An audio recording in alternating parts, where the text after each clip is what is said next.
Hey, in anime here. First and foremost, I want to thank everybody for subscribing to the channel. I have reached over 100 subscribers and that is incredibly exciting to me. I'm so excited, in fact, that you all deserve a big kiss.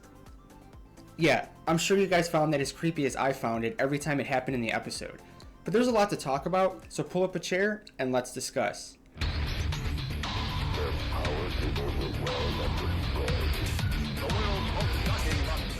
Wonder Egg Priorities Episode 11 fells another character.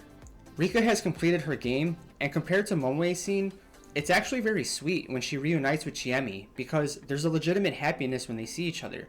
And when Chiami fades away, Rika comments she will see her on the other side. This could be taken in two ways.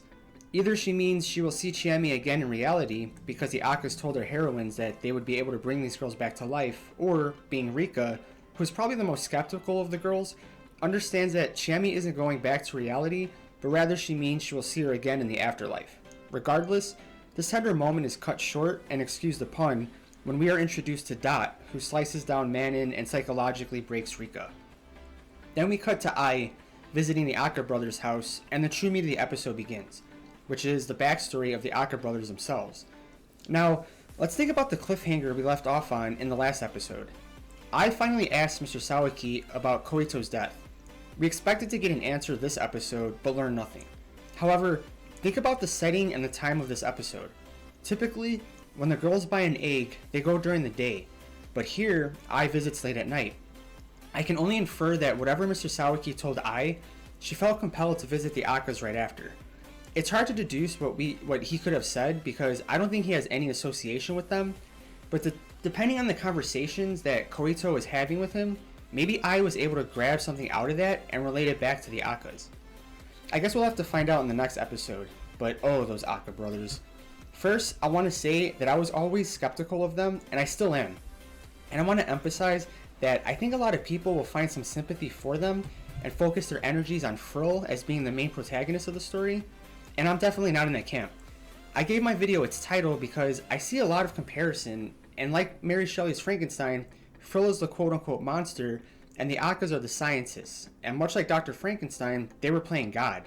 However, recall their purposes for creating Frill. They were bored.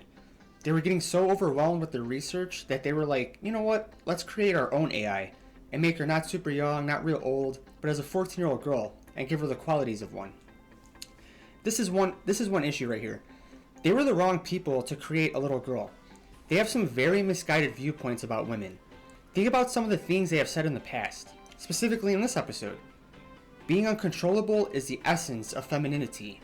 I mean, talk about a hot take, but then later, Uraraka even admits that he didn't believe that either he or his brother, husband, partner were good judges of women.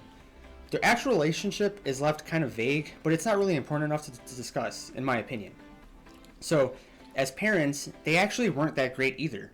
It was the classic case of men who were too invested in their work to take notice of the changes that their daughter was going through, and they never noticed that she was actually a sociopath.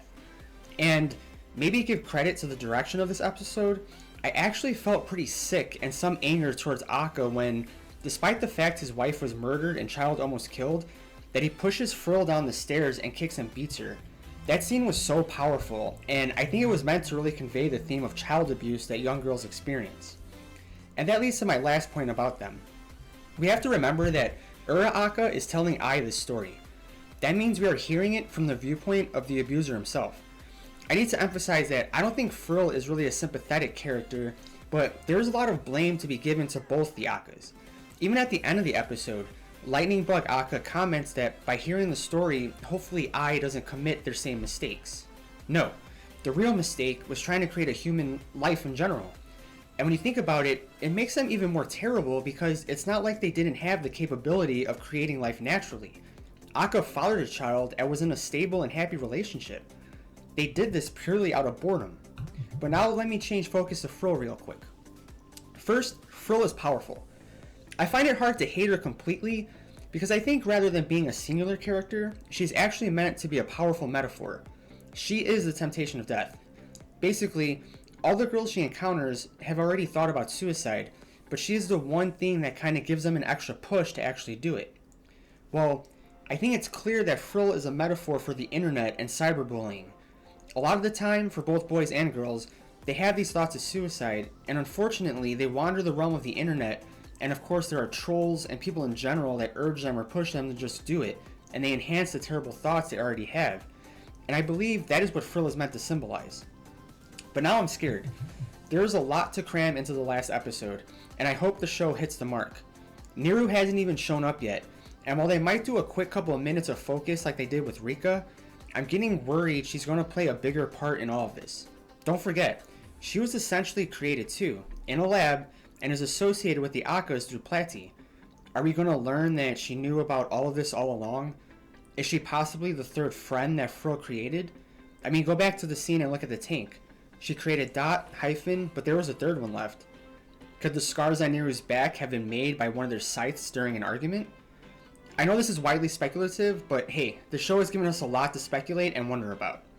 Anyway, thanks again for helping my channel reach 100 subscribers, and please give me your thoughts on the episode and what you expect in the finale in the comments below, and hit that subscribe button. Well, I'm an anime, and I'm out. Anime.